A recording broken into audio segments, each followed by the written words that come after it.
The Netflix MVP MMA event ended up falling far short of its massive expectations, despite being one of the most heavily hyped MMA crossover cards in recent memory, with the biggest complaint being how one-sided most of the fights ended up being. Instead of competitive, back-and-forth battles, the card featured dominant performances and clear mismatches, which drained much of the energy from what was supposed to be a blockbuster night. On top of that, the event reportedly set an unwanted anti-record, drawing the lowest attendance in Intuit Dome history. Despite the huge star power involved, large sections of empty seats were visible throughout the broadcast, quickly becoming a talking point across MMA media and social platforms over the weekend. The disappointing turnout and lack of competitive fights ended up completely overshadowing a solid UFC card headlined by Arnold Allen versus Melquiza El Costa, with many fans pointing out that the UFC event felt more meaningful despite having far less hype. Allen's strong win over Costa in that high-stakes featherweight clash ended up being largely ignored in the aftermath, as attention stayed locked on the backlash surrounding the Netflix MVP event instead. Luke Thomas reacted to all of this. Let's dive in. I'm going to turn off this Netflix because I don't need to see this shit anymore. But the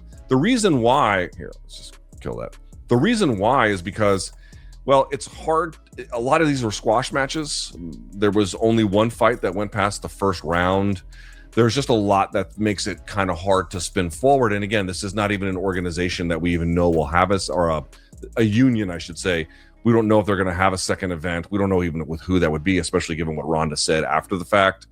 So this might be a little unusual. I don't have data to look at punch numbers like we normally would. This was not premier MMA in that sense, but it was premier MMA maybe in a different sense. I want to make one more point. I made this during the stream, but I think I'm going to make it again right now. The viewership is the thing that's going to make or break this event, and I really don't know how it's going to do. But like, for MMA's sake, it needs to do well.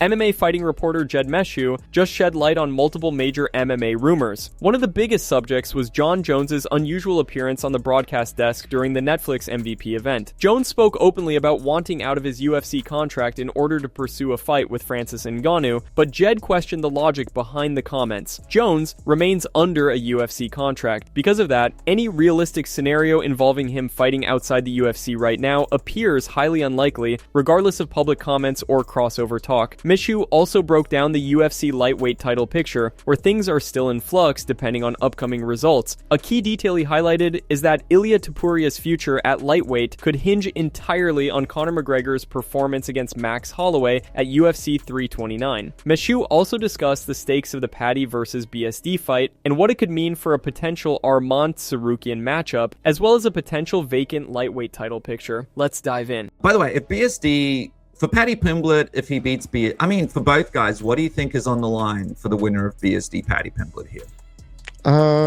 Potentially a vacant title fight. I think Ilia Topuria is leaving lightweight unless Conor somehow beats Max. Then it's what we talked about. He should be forced to fight Arman Sarukian. Like, that's the thing, and maybe it happens, but I am not confident that happens. And so then it will be Arman versus blank person for the vacant belt.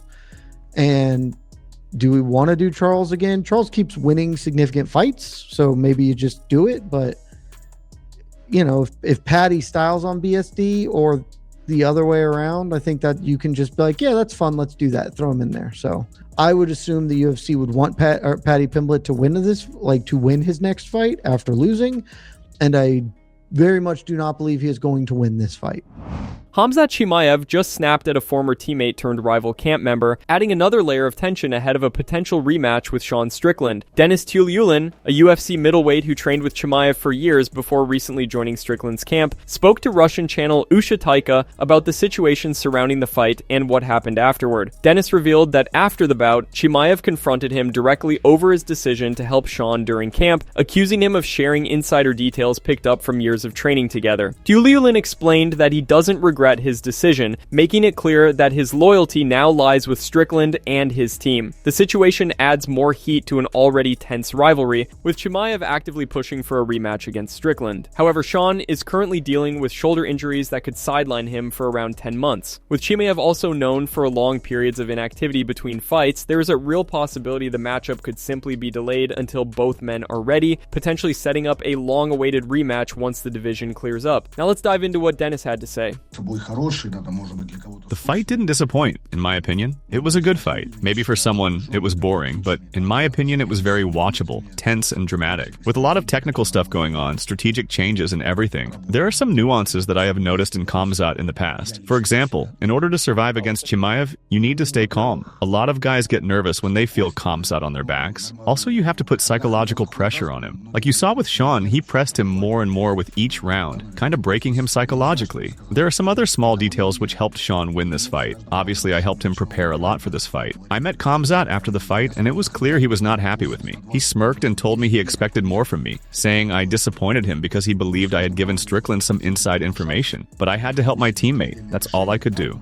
Ilia Topuria is turning up the intensity in his camp ahead of his upcoming clash with Justin Gaethje, and his sparring partners are already feeling the impact. According to one training partner, Topuria has been landing heavy body shots throughout camp, with particular damage coming from his liver shots. The partner admitted he felt constant pressure from Ilia during the session, adding that his liver was messed up afterward, while also predicting that Ilia will finish Justin in the first round based on what he's feeling in training. El Matador also addressed the recent altercation involving Josh Hokit at the UFC White House press conference. Ilia said Hokit was fortunate security was present, suggesting things could have escalated badly otherwise, and expressed surprise at some of the comments made during the exchange. Ilia says he was shocked that Hokit would go after Pereira's family out of nowhere. On top of that, Ilia weighed in on Ian Machado Garry's chances against Islam Makhachev, offering a more open and unpredictable take than many expected. He acknowledged Garry's experience and growth in the UFC, and suggested that anyone in MMA has a chance in a big fight. He also pointed out that Islam has been knocked out before, implying that while Makhachev is elite, he is not untouchable and could be caught again under the right circumstances. UFC President Dana White also reacted to the situation between Topuria and Hokit at the presser, making it clear he was not happy with how things escalated. Dana said he doesn't want any of those guys getting hurt over dumb stuff that means nothing, especially in situations involving fighters who are not even scheduled to fight each other. A couple outside about the White House press conference we enjoyed the other day.